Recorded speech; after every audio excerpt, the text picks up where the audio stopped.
Okay, now with the combo chart done, we can move on to the next slide. In this slide, I want to add a waterfall chart.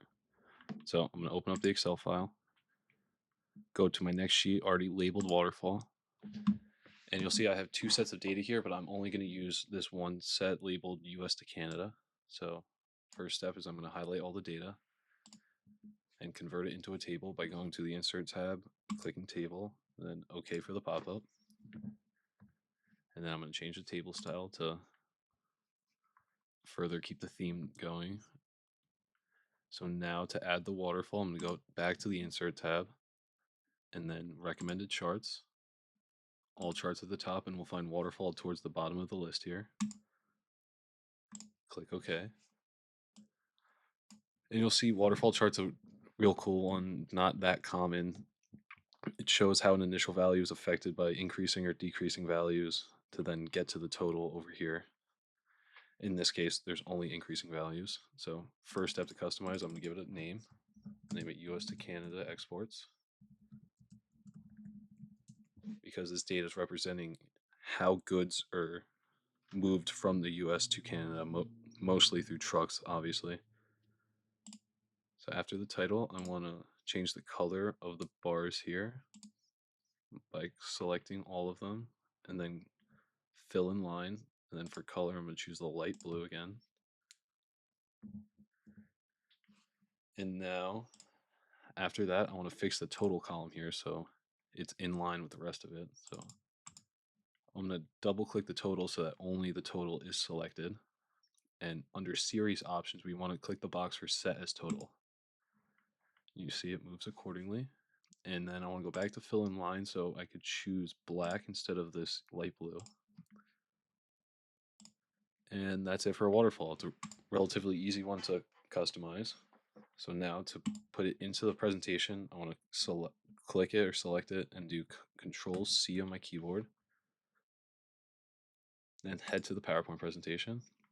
I want to edit here, so I'm going to click inside the box. Go to the Paste drop down top left, and then under Paste Options, I'm going to click Paste Special. And you'll see we run into a little problem here because the paste link is grayed out and we cannot select it. So I'm just going to leave this selected and click Microsoft Office Graphic Object and then click OK.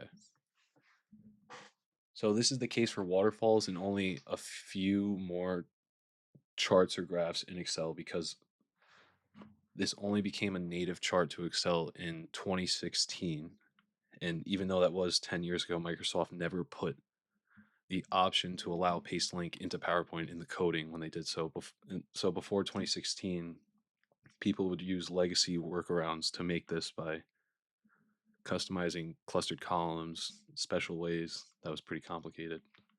But so even though we did not do the paste link, it should still automatically update if we change the data. So to test that, I'm going to go back to the Excel file and say for air, instead of 3.3, I want to do 100. Enter. And we'll see in Excel, our chart automatically updates. But if I was to go back to the PowerPoint presentation, we'll see it also automatically updates. So it still works as it should, as if we did paste link. So I don't want 100, so I'm going to change it back to 3.3, enter, and still updates. So now, with the chart here and it's done, I'm going to name this waterfall chart. And here we want to put our citation. So I'm going to type in source, and I have my citation ready here in Excel. I'm just going to copy and paste it over. And again, to reiterate, you want to make sure that your citation meets whatever criteria given by your professor. And that's it.